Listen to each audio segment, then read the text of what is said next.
Chapter 5, Unsorry. Here we go. Dada made cook-up rice for dinner before he left for work.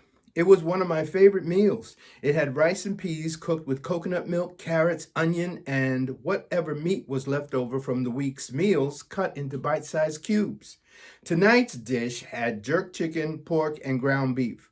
Cook-up rice was different each time, but always a highlight of the week. Even so, I had no appetite. Mom sat across the table from me, and neither one of us spoke except to pass the orange juice or the soy sauce. Once in a while, I would glance up and catch her looking at me. Her eyes were softer than they'd been a couple of hours earlier when she laid out my punishment. I sensed she wanted to make up with me, but my feelings were way too sore to make eye contact long enough to give her an opening. Dada always said, "My two best gals are twins in two ways, how beautiful they are and how stubborn they are." I loved my mother, but we did have lots of disagreements. Whenever we reached an impasse, a point where each of us was deadlocked on our side of an argument, we settled it by saying, "Let's agree to disagree." Then I'd walk away convinced I was right, and she was too pig-headed to admit she was wrong. I'd bet $100 Mom felt the same.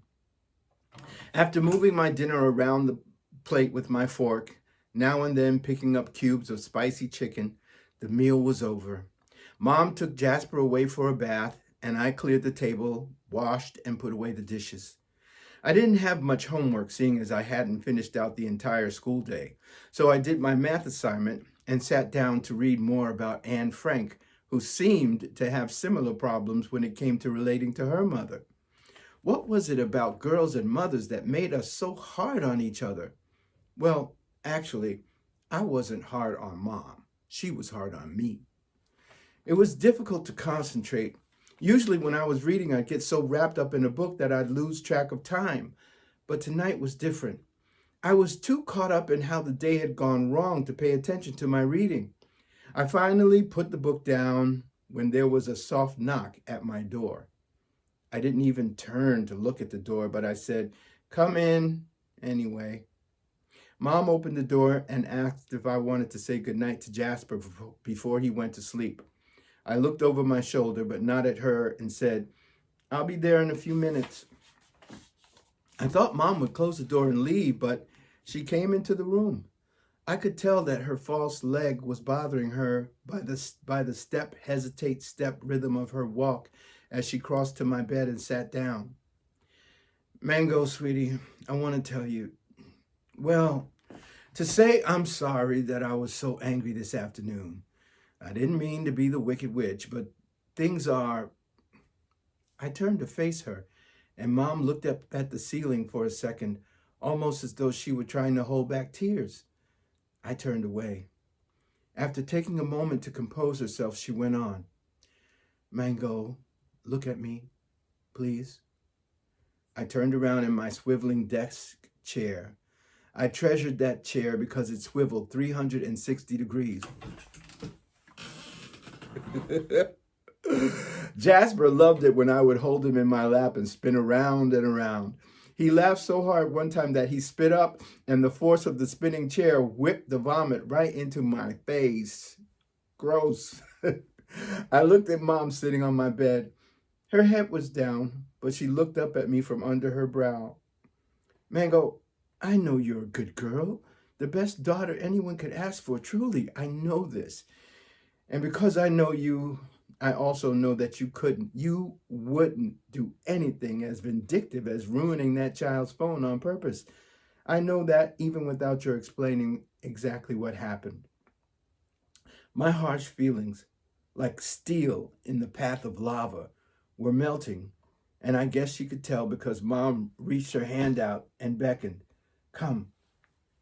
I got up from my chair and slid in close to her on the bed. Mom put an arm around me. "You and I are so much alike.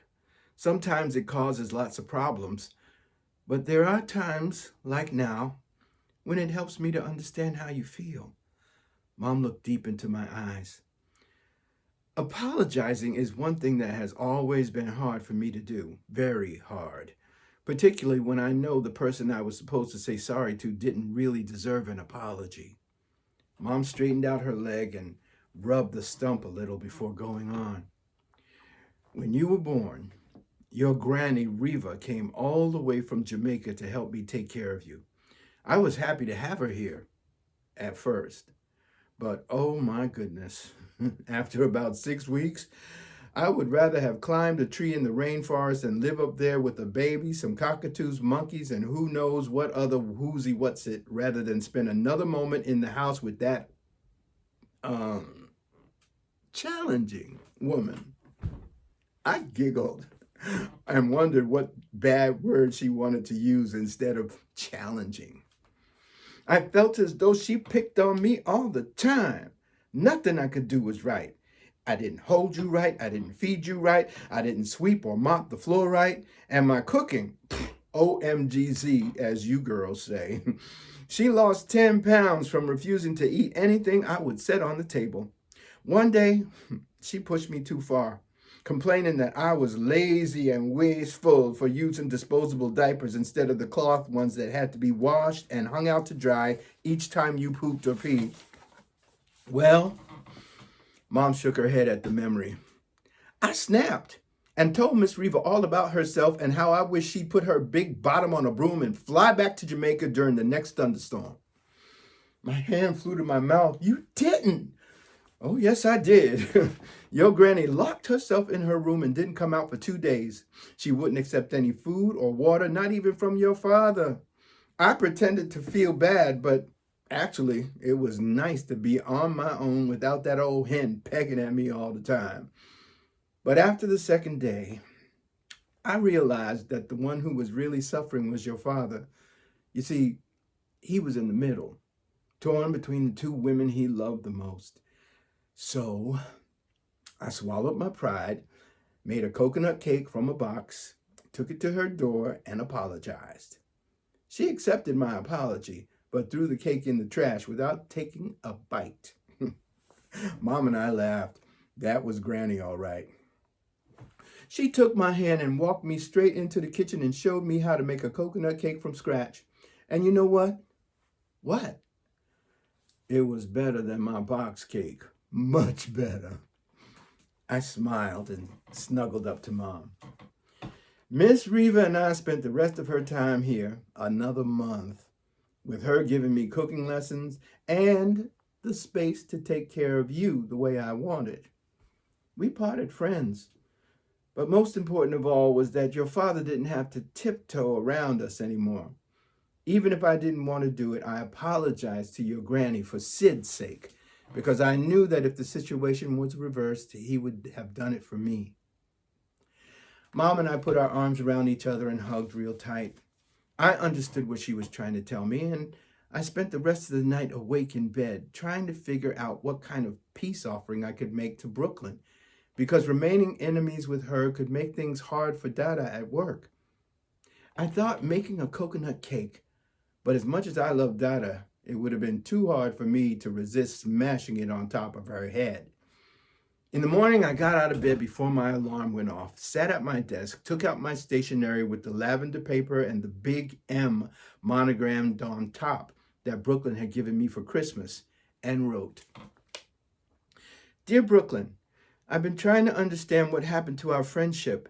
In just one day, we went from being besties to where we are now. To be honest, I've been jealous of you since we met to walk to school together yesterday. My jealousy wasn't only about the phone, although to be perfectly honest, I was being a big phony when I acted like I was so happy for you. Now that you have a phone, we aren't equals anymore. You get to be part of the iPhonies that we both despised so much. It hurts that after all the time we spent with Hateful Joe as our sworn enemy, she's now suddenly your best friend after one night of shopping together. Where does that leave me? Out in the cold, feeling alone and angry. Still, what hurts most of all is the way you made fun of my mother in your text. Yes, I know I shouldn't have read it. I know that was wrong, but I did read it, and the things you said hurt more than anything has ever hurt before. I felt betrayed by you, Brooke. But I swear on my little brother's life, and you know how much I love him, that I did not drop your phone in the sink on purpose. It slipped out of my hand. It really did. I would never do anything so mean or stupid on purpose because, number one, I would get into terrible trouble like I am now. Number two, I still care about you as a friend. I wouldn't feel as bad as I do if what you texted had been written by Hateful Joe, because you are my friend and she is not. I hope we can move past what happened yesterday and be friends again. Sincerely, Mango Delight Buller. By the time my alarm went off, I was done. I scanned the letter once to make sure there were no glaring errors, put it in an envelope, licked it shut, and put it in my backpack before I changed my mind. I hurried into the shower, dressed, had my breakfast, but before I left for school, I gift wrapped Brooklyn's new phone. The apology letter would be my peace offering cake, and the wrapping would be the frosting. That's the end of chapter 5.